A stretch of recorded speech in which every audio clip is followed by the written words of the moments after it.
Going, everybody. Bryan Alvarez here, After Dark Radio. We are here every Wednesday, 2 Pacific, 5 Eastern, Sports Byline, a broadcasting network. TuneIn Radio, twitch.tv/F4W video, and of course, video.f4wonline.com. And we are live today with the new show. We've got a very special guest coming up here today. Brady Roberts is going to be joining us. And for those of you that normally listen to me talk about pro wrestling, not going to talk a lot about pro wrestling today, but maybe a little bit, because Brady, of course, is a professional wrestler. Boom Pro Wrestling. He's wrestled Abe Lincoln, I hope. And we got a lot to talk about because he's also involved in a podcast, Escaping Denver. And there's a new book coming out based on Escaping Denver. And we are going to be talking about the actual, legitimate conspiracy surrounding the Denver airport. And there are a lot of them. So we got a lot to get into here today with Brady. If you want to text us, 425-780-7566. If you have questions for Brady, you can also send it to me, Bryan at AfterDarkRadioshow.com. That is Bryan at AfterDarkRadioshow.com. I'm F4W Online on Threads, Instagram, and Cameo if you want a personalized cameo. And I'm at Bryan Alvarez on X and Blue Sky. So Denver Airport Conspiracies coming up after the break, as well as probably at least a little bit of professional wrestling talk as well. So a lot to get into on After Dark Radio here today. Back in a moment with more Sports Byline Broadcasting Network.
Show Bryan Alvarez here, After Dark Radio, every Wednesday, 2 Pacific, 5 Eastern, Sports Byline Broadcasting Network, TuneIn Radio, twitch.tv/F4W Video, video.f4wonline.com.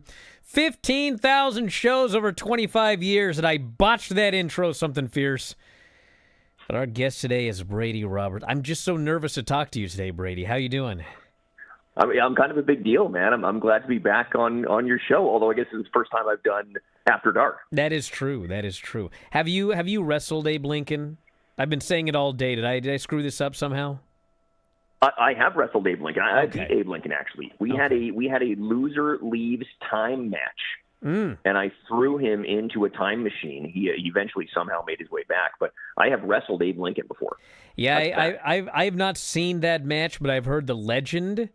I only heard the legend of the Time Machine match. I didn't actually know that you were the opponent in the Time Machine match. Yep. I had only been told that Abe Lincoln had been in a Time Machine match, and as he was thrown into the Time Machine, there actually were people weeping. There was. That's true. Yeah, it's kind of his signature match. You know, The Undertaker has the casket match, and Abe Lincoln has the loser leaves time. So I think we've had maybe 3 of those matches now, but it's a big deal at Boom Pro Wrestling up here in Vancouver. Yes, we may talk some wrestling later because I did something different today, Brady. Because normally there's 2 ways you can do a radio show. Okay, you can deeply prepare, or you can do what Larry King did, which is you don't prepare at all. Okay. And while it sounds lazy, I once read Larry King's book, and he explained that it's not really lazy. It's like I want to ask questions that somebody who knows nothing about anything would ask. And if I know too much about the subject, So anyway, today I normally do a lot of prep for these shows, but I did like none today because, believe it or not, I know nothing. Okay. Nothing about Denver airport conspiracies. And I was like, when you mentioned it, I knew about Escaping Denver, which is the podcast, and there's a book, Escaping Denver. And, Lance Storm, he talks about escaping Denver regularly, but I never understood what it was really about. And then, I talked to you, and you mentioned, we got the book coming out, and we got the podcast. And we can also talk about the actual Denver airport conspiracies. And I just was like, what? So I don't know anything about this. And I'm actually very excited to ask questions. But before we get to that, tell everybody about the podcast and the book, which should be out at any time. Absolutely. Yeah. Thank you. So, I'm surprised that you're not a fan of this particular conspiracy. It's really interesting, and I think it's grown a lot in popularity. So I produce a fiction podcast called Escaping Denver. It is a conspiracy thriller. It is set underneath the Denver airport and ties in some real conspiracies around that we can talk about.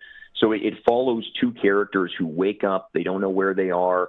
We discover that they are in this lab under the Denver airport. They're being tested on, and they have to make their way out and try to escape this scenario. So there's monsters and mazes and all sorts of conspiracies wrapped together. It's kind of the Marvel universe of conspiracies. We've got cryptids and alien bases and all sorts of stuff under there. So really fun show. We're 4 seasons in. The 5th and final season launches on August 11th. Anywhere you listen to podcasts, Spotify, Apple, wherever. Lance Storm himself plays a character in the show called the Archivist, who is in charge of all of the artifacts, conspiracy artifacts.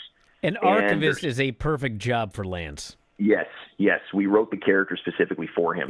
And then we have a book, an original novel coming out. It's going to hit stores this coming Tuesday, August 5th. So you can order that at Barnes & Noble. It's on Amazon, of course. In Canada, it's Indigo Chapters, but that'll be in stores this coming Tuesday. And that is a new story set in the same universe. So it's not a direct adaptation of the podcast. You don't have to have listened to the podcast to enjoy the book, and vice versa. It's a new story set in that same universe. But if you like conspiracies, which I assume if you're listening to the show you do, we tie a lot of that stuff in. So let me get this straight. This will be the final season of the Escaping Denver podcast? Correct. Yeah. So this will be season 5. Each season's around 10 or 12 episodes, and it's written like a TV show, right? So we rewrite the whole season in advance. We bring the actors in. We record all their dialogue. We add in music and sound effects. It's very much like you're listening to. It's like an old radio play, right? But we wrote it like a TV show, and from day one, we knew where the story was going to end for these two particular characters. And so this is the end of our contract with Chorus Entertainment in Canada, who produces the show. And the show has been really successful. We're consistently in the top 5 fiction podcasts in the world when we're in season. We're about 3 million downloads now. And again, now we have a book coming out based on the show, and we're shopping the TV and film version as well. So hopefully we can get that off the ground. Golly, maybe I should have been more nervous. Holy smokes. I'm a big deal. I told you, man. Not only have I defeated Abe Lincoln, I've got a hit podcast. Yeah, we got to talk about the spice diet at some point as well. Of all the stupid things to remember after all these years, you know what I mean? It's like every time Eric Bischoff or somebody is like, they're doing another podcast talking about WCW, it's like, brother, that was 25 years ago. Like, can we move on? But every time I see or hear your name, all I can think is this stupid spice diet. Golly. Yeah. From World of Hurt. And honestly, man, I'm not upset about that at all. I think the spice diet needs more attention.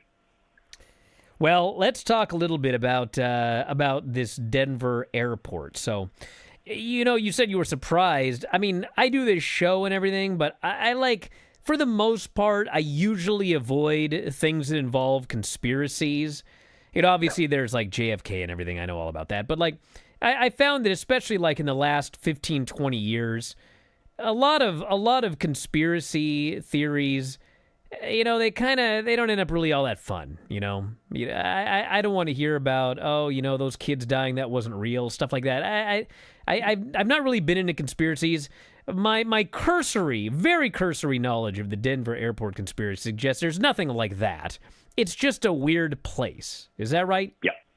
Yeah, I would say so for sure. And I think it's one of those places where if there was one or two things about it that were kind of weird, it wouldn't be that big of a deal. But there's so many things about the Denver airport that are so weird in this conspiracy. The conspiracy really became popular, I think it was around 2010. Jesse Ventura did an episode of his conspiracy TV show about the Denver airport. But going back, so there was a previous airport in Denver called Stapleton Airport, which was a functioning airport, was, apparently fine. There was some inadequate separation with the runways. There was a few other issues with the airport. So they wanted to replace it with what is now DIA or DEN. You'll see both, Denver International Airport. It was built it launched in 1995 is when it opened. It was supposed to launch in 93. Way behind schedule, like 16 months behind schedule, way over cost. I think it was almost $4 billion over the budget of what it was supposed to cost. And I don't know about you. I don't know what the cost of an airport really is generally, but $4 billion over seems like quite a bit. Yeah, that seems a little excessive. It seems expensive. It's absolutely massive. It's 54 square miles.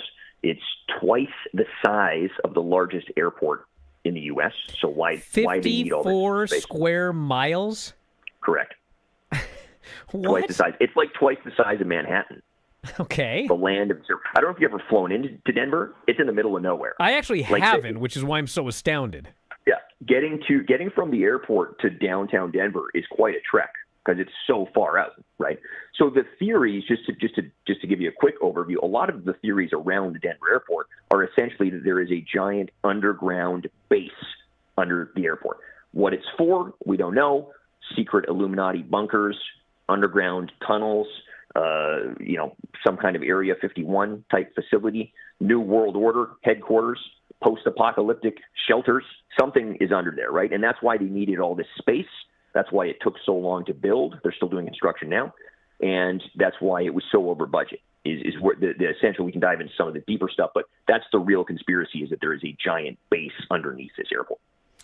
All right, we're going to head to a break, and boy, have I got a lot of questions when we come back. I can't wait. Yes, if you guys got questions, you're welcome to send them to me, Bryan at AfterDarkRadioShow.com. That is Bryan at AfterDarkRadioShow.com. May or may not get to them because I got a bunch, so stick around. Back in a moment. Observer Live.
Bryan Alvarez here, After Dark Radio, every Wednesday, 2 Pacific, 5 Eastern, Sports Byline Broadcasting Network, TuneIn Radio, YouTube, and Twitch. Brady Roberts joining us here today. Escaping Denver, the podcast, the book, and actual conspiracies from the Denver airport. And we got a guy here in the chat who lives, I don't know if he lives around Denver, but he knows all sorts of stuff about this airport. He's there all the time. So he's feeding me a lot of interesting information here, but I think the first question, Brady, you mentioned there was an airport before this current Denver airport. Yep. Okay. So around here, at least in Seattle, it's like they don't replace anything. They just rebuild everything. With, I think, the exception of the actual city of Seattle, which once burned down, and then they just built a new city on top of it. But is this a common thing to just... Like, not even, like, around here, it's like we expanded SeaTac, or we added on to SeaTac, or whatever. You're telling me they like, tore the whole thing down and rebuilt a 55-square-mile airport? Yeah, far away from where the other airport was as well. So the other airport, I mean, that's part of the theory is, like, why did they do this, right? The other airport was effectively working. You know, they give some reasons of why they got rid of the other airport, but none of them are really, to me, big enough to go out and build this massive airport that's so much bigger. I mean, it's the second biggest airport in the world. It seems unnecessarily big. Well, I think that's the question. I mean, we talked about the budget. You know, this is a lot of money for an airport. I presume that didn't even include the airplanes. You're just building the airport. Like, I mean, the explanation. What was the explanation? Why was it so much money? I don't know if they ever really explained why it was so much money, but it was far behind schedule and way over budget. I'm assuming they just said because it went so much longer over schedule. There is a vast underground tunnel network underneath the airport. They don't deny that exists. But what they said originally was that it was for this state-of-the-art baggage system. Now, they had a whole bunch of issues with this baggage system. It was like shooting the bags off of the train and stuff. And so they never ended up using the baggage system. So they say that part of the reason that it took so long and it was so expensive was because they built this huge underground, network of tunnels, and then now they don't even use it. So the question is what's going on under there? They spent all this money. This is the story. They spent all of this money to make an underground baggage gimmick. Yep. And then it didn't work. It didn't work. Okay. Didn't work. Yep. So instead of making it work, they just allegedly abandoned it completely. Yeah. Okay. So and some people will say, so when they were building it, they would say that there was different construction crews, like they would cycle through construction crews. So like this construction crew would work on this section, then they get a new construction crew to work on this section, so that you never had the same people seeing the whole picture. But there's alleged that there's 5 or 8 story buildings underground, under there. So there's a whole complex. And this stuff, again, it's not like that stuff is really necessarily secret, because there are other underground bases that we know about, right? We know about NORAD and Raven Rock and some of these other underground bases. You know, other countries have them as well. But it's more like the question of what they're using it for and how many of these do they have around the world too. Well, I think the next question is, okay, everybody can ask why was it over budget and, this reason and that reason. The other question is what is the explanation for why it needed to be so big? Do they actually use that 55 square miles? It seems hard to believe. That seems like a lot of space to use. Yeah. The other thing we should talk about, because I know people are gonna bring it up for sure, is some of the murals and the big horse. So when you fly into Denver outside the airport, they have this giant horse. It's a statue of a 32-foot fiberglass sculpture. It's a blue Mustang horse with glowing red eyes called Blucifer. Blucifer. It was not Blucifer. It was 9,000 pounds, or is 9,000 pounds. I've seen it in person. When it was being constructed in 2006, the artist who was making this giant horse, a piece of it fell off a hoist, pinned him against the steel support beam, severed an artery in his leg, and he bled to death while he was making this thing. This apocalyptic-looking horse that stands outside the Denver airport. I had heard the sculptor had died during the construction of the horse. I did not know the horse killed him, basically. Horse killed him. Wow. Yep. Now, why was he making a giant blue horse? Is, I guess, next question. That's a great question too. Yeah, like why did they decide that should go outside the airport? It's a really scary looking, like Horseman of the Apocalypse style horse. He said something about how the glowing eyes were a tribute to his father, who I think did something with neon lights or something like that. That's kind of what the artist had said, but I don't know. Seems weird. They also have. Oh, go ahead. Well, let's go back a little bit here, okay? Yep. So let's talk about the horse and some of the other. Cause I heard there are alien murals inside and lizards and all sorts of weird stuff. So here's the question before we get into some of the specifics. There, you mentioned 2010. Jesse Ventura did a show on it, okay? Well, this guy didn't make it up. Obviously, there must have been rumors prior to that. Yeah. Have you traced back? I mean, did the rumor start like literally when the place opened, or was it there for a while, and then people kind of started going, there's weird stuff related to this airport? How far back do we have to go for these rumors to have begun? It sounds like locally in Denver, the rumors started pretty much right away because there were so many questions around why are we shutting down Stapleton and opening this brand new airport way out in the middle of nowhere that's costing us, over $8 billion in today's money.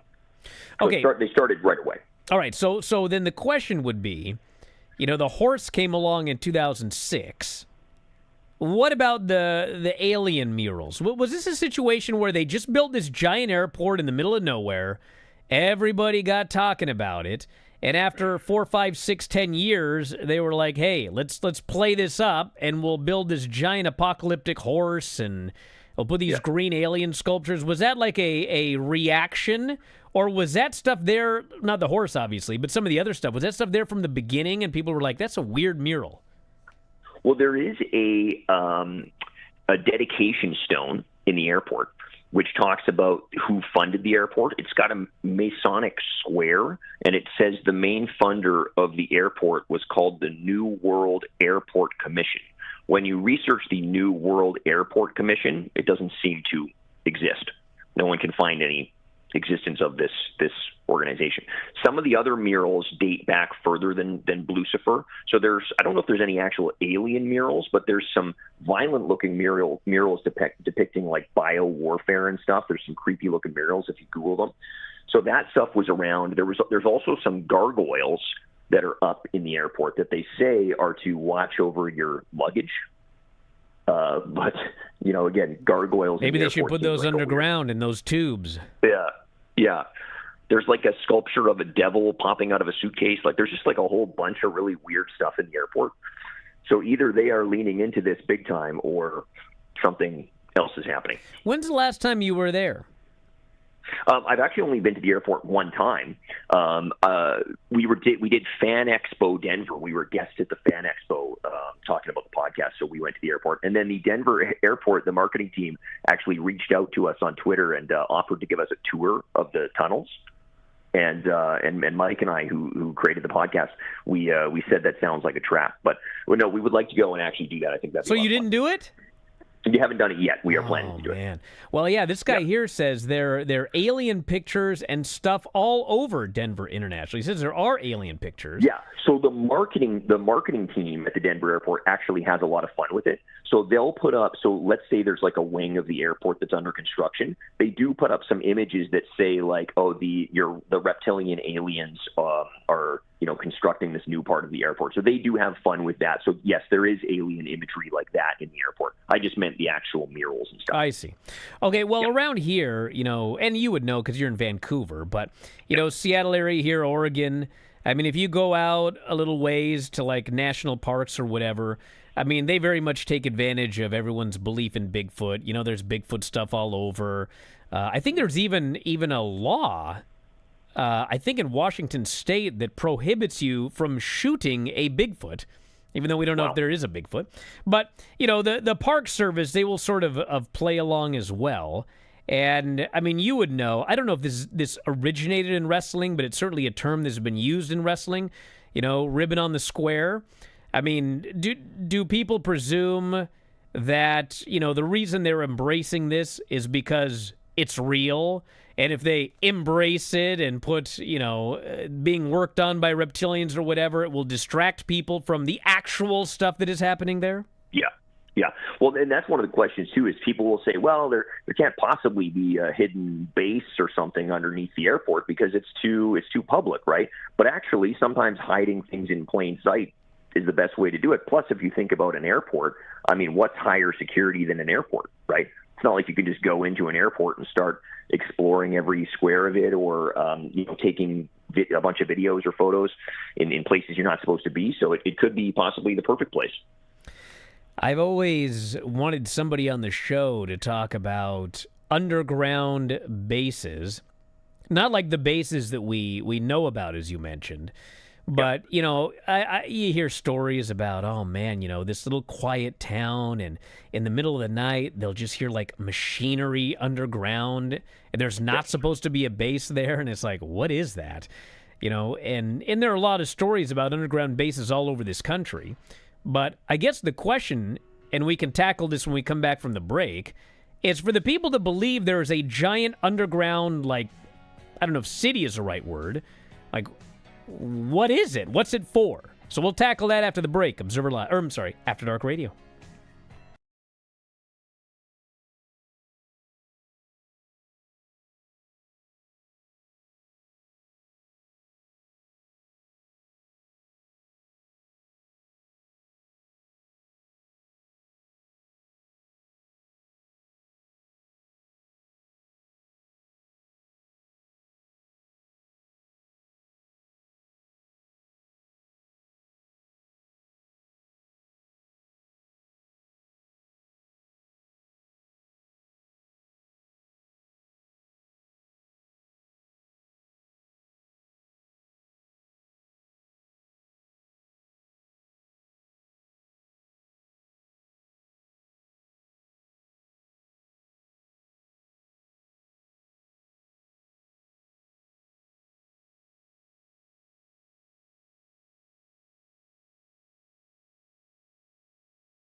The show, Bryan Alvarez, here after Dark Radio Sports Byline Broadcasting Network. TuneIn Radio, YouTube, and Twitch every Wednesday, 2 Pacific, 5 Eastern. Brady Roberts joining us here today. Escaping Denver, the podcast, the book, maybe the movie at some point. And we've been talking about the Denver airport. And what were we talking about before the break? I was going to continue on with something, and I got distracted. Yeah, you brought up just underground bases. That's right, underground bases. What do they think is under there? Yeah, so there's a great book that I recommend if anyone's interested in this reading. Richard Sauder wrote a book in 1995 called Underground Bases and Tunnels, which I've read, which is really interesting. He talks about a lot of the potential areas where some of these bases exist. He's got all sorts of documents in there. He's talked to a lot of whistleblowers or witnesses and stuff. And then he's also got a sequel, which I haven't read yet, which is all about potential underwater bases, which is really interesting because USOs, unidentified submersible objects, some of these tic-tac aliens or tic-tac UFOs that are flying around or seeing, coming in and out of the water. So, maybe there's bases under there. But some of these bases, what are they being used for? We know that there's possibly, there's underground, nuclear bases around the world, of course. The government and the military use underground bases for different types of things. And then, is there bases for if there's an apocalypse or something and then important people have to go there? There's one a rumored one in Dulce, New Mexico called the Dulce base. May or may not exist, who knows? But that one is rumored to be where gray aliens and humans are working together in this base. And so that's a popular theory with some of these bases as well, is they're actually, working alongside aliens in these bases. My obvious question would be, if you're going to create an underground base, why wouldn't you just do it out in the middle of nowhere? I mean, you build this giant, suspicious airport right over a base you're trying to hide. I mean, clearly it seems like they fooled nobody. Like, if this actually happened, they fooled nobody for any length of time. It was immediately mysterious. Right, but I would say this airport is kind of in the middle of nowhere. And if you wanted to do a giant construction project, what better way to hide it than with a big airport? It's true. And hey, that's how these conspiracy theories start. Is there's an event, and it doesn't make any sense, and nobody can figure out why. And then the conspiracy mind gets to work, and here we are. And sometimes I feel like these conspiracies are completely ridiculous. Other times it's kind of like, why is this airport so big? What is under there? You're telling me you spent all that money on a luggage system and then it didn't work, and so you just gave it up? I mean, there are a lot of questions about this airport. Yeah, and Area 51 is so interesting too, right? So talking about I don't know if you know Bob Lazar and all of his stories about the different alien ships that he worked on under in Area 51. So we incorporated some of that into our show. We made the complex that's under the Denver airport in our series more like an Area 51 type base. So we've got people doing testing and stuff under there. And so that's also a possibility too, right? If you're testing out secret aircraft or something, maybe you could store some of that stuff under there. Some of these underground bases are apparently huge, right? They're essentially like cities under there. So if you're going to hide something, maybe that's the way to do it. Well, I will say when it comes to Area 51, and even Roswell, I'm not 100% sold on Roswell in any sense, okay? But it is absolutely 100% undeniable that the story the government has told about Roswell has changed multiple times. And in the case of Area 51, it's now it's well known that this was a secret base. But for years and years and years, they insisted it's nothing. It's not. And then eventually it comes out that it actually is. So, I don't know what the situation is with the Denver airport. I don't know a lot about it. But there's definitely something weird about it. Yeah, I don't think that they said Area 51 was I think it was 2013 or something that they finally admitted it actually existed. So it was a long time where they denied it. And the Denver airport, again, whether I actually believe any of this stuff or not, I think it's a very fun conspiracy. And Denver airport itself has a lot of fun with it. whether anything nefarious is actually happening or not. If reptilian lizard people are living under there or something, I'm not so sure about it. But they certainly have a lot of fun with it. We know that there are underground bases all over the world, and there's also a lot of things underground that are legitimate, right? There's, a lot of utilities, a lot of highway railroad systems, subway systems, all of that stuff is underground. So it's certainly possible for them to build facilities like that. It's just, what are they actually using them for? And we may not ever know the answers, right? Because the military has a lot of top secret stuff like Area 51. Well, you read the book about underground bases, and you just a moment ago nonchalantly threw out underground, like actual underground railroads. You're talking with trains? Right. I'm not talking like the just normal subway we all know about in New York, but what do you know about, like, are we talking like underground railroads that are not for the public, or what are we talking about here? Well, there's certainly rumors that, I guess when I just said it, I was talking more about like subway systems and stuff like that. But there are actually, he does talk about in his book, Richard Sauter, he talks about that actually, about potentially like underground, I guess, railroad or subway type systems, high speed that, the elite or the Illuminati or whatever these secret organizations are can use to go from city to city. And also, like, the Denver airport is, I think it's like 75 miles from NORAD, which of course we know is an underground or in a mountain base in Colorado. And there is rumors that it even extends that far with some sort of a subway system. I must have heard it on Art Bell it might even be the guy that wrote the Underground Bases book, but the stories of, just being out in the middle of nowhere and you just hear these like mechanical clanking underground. I don't know why this has always stuck with me. It's really not that weird. There is stuff underground, but where it's not supposed to be, and, the mechanical clanking and everything like that, you do start to wonder, like, what is going on down there? Yeah, exactly. Yeah, and there's all sorts of stuff we don't know about that they're working on, right? So, yeah. I think totally also, I will say this as well, as far as like the conspiracy theories and everything. It seems to me that most of the people, it sounds like, believe that there's something weird about the Denver airport. You mentioned nefarious reasons. Like, there must be something nefarious going on. It could very well just be that there is a benign base of some sort that was built under there in case of emergencies. It doesn't necessarily have to be like, the non-wrestling New World Order has created this and all these terrible things are going on. It may just be like, hey, we got to build an airport. Here's a place in the middle of nowhere. May as well add a bunker or something. Yeah, that's what I think the Raven Rock one is like. They call that like the underground Pentagon, right? And that's in Pennsylvania. That's an underground base in Pennsylvania. So, yeah, it's totally possible. And one of the famous things about the Denver airport, in 2011, there was a doomsday comet called Elenin that they were talking about potentially could hit the Earth.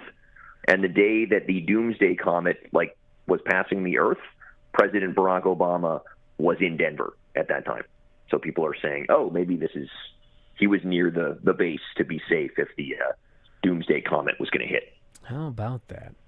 Yeah.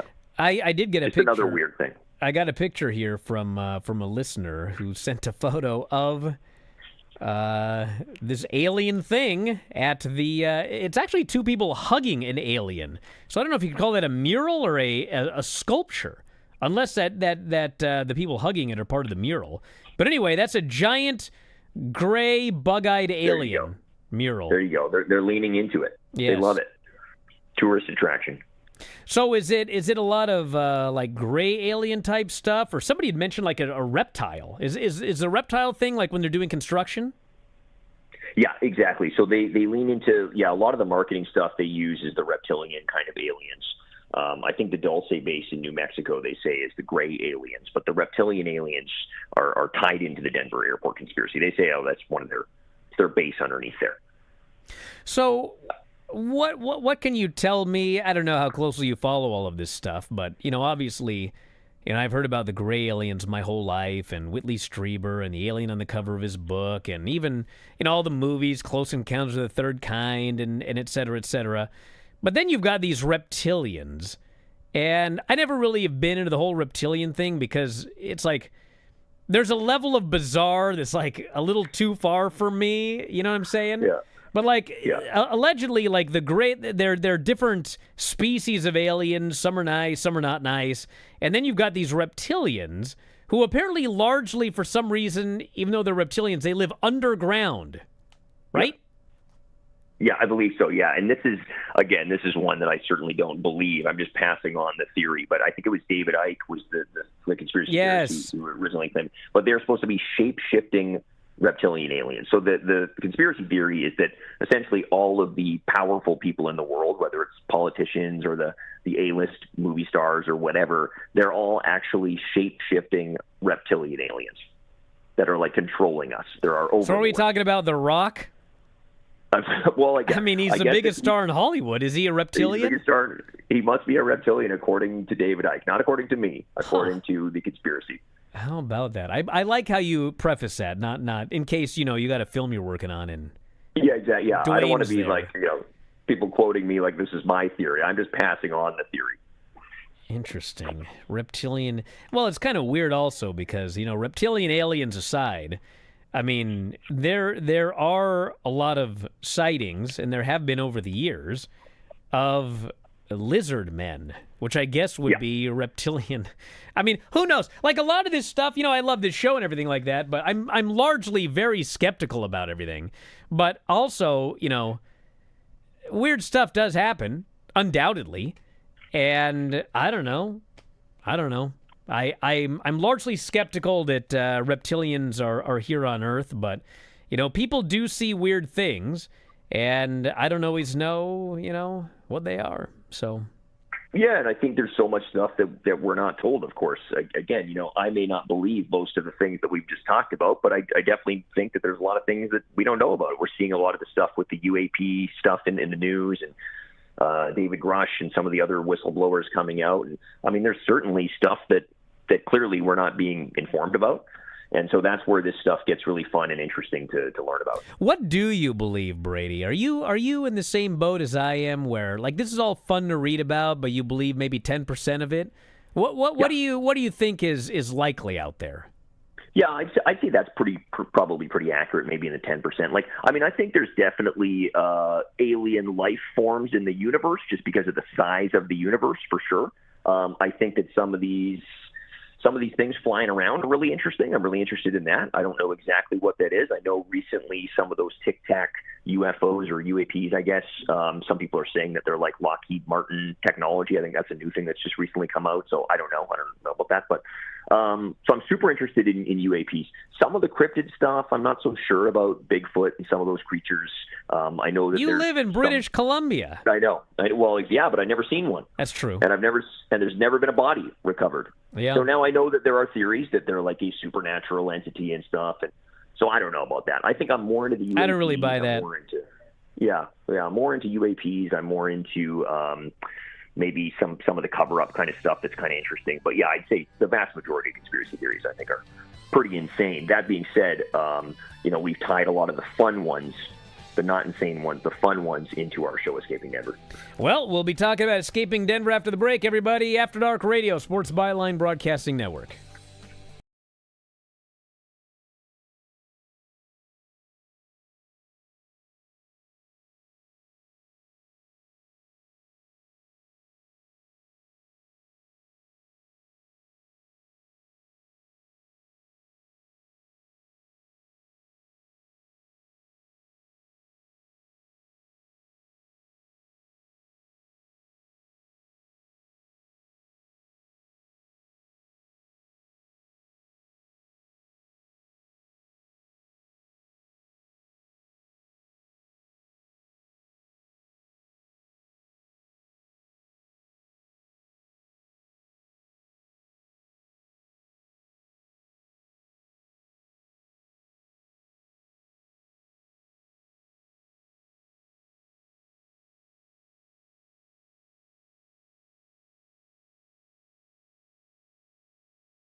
Bryan Alvarez here, After Dark Radio Sports Byline Broadcasting Network. Brady Roberts joining us here today. Escaping Denver, the podcast, the book. I'll have to get you back on when the movie's out. If they need a star, I'm available, just so you know. I don't know if we can afford you, man. That's true. Tell us your about rates this. are crazy. Yeah, so Escaping Denver, there are 4 seasons currently available. You can listen anywhere you listen to podcasts, Spotify, Apple, whatever. The 5th and final season comes out on August 11th, and the book, our original novel set in the same universe as the podcast, comes out in stores on August 5th, and you can pre-order right now, so you don't have to wait. We're also doing a giveaway online, Escaping Denver, Instagram, and Twitter. We're giving away a couple copies of the book as well. Is the archivist part of this last season? Absolutely, he is. So Lance T. Storm voices the archivist, and a little tease. He may or may not appear in the book as well, because some characters are in both the book and the podcast. But if you want to hear his voice, he's in the show for several seasons, including this upcoming season as well. And hopefully, he will play the character in the movie when we get that off the ground. Does the archivist send angry text messages to people on a regular basis in the podcast? I don't know if the archivist does, but Lance sends me angry text messages every day. I think I've got 4 or 5 unread right now on my phone right now. I hope that archivist gets killed in that last season. So I get him too. We had Lance up for a Boom Pro Wrestling show not long ago. I know. I'm well aware of that. I wish. Something happened. I couldn't go. I was kind of upset, but I think I was at it was like a New Year's Eve. Yeah, New Year's Eve deal. So gone or something. I was in Oregon. That's where I was. Yeah. So that was kind of a long ways away. Well, Brady, listen, I want to thank you so much for doing the show today, and we'll do this again sometime. We'll talk about underground bases and all sorts of fun stuff. But best of luck with everything. And, of course, thank you all for listening. We'll talk to you next time. After Dark Radio Sports Byline Broadcasting Network.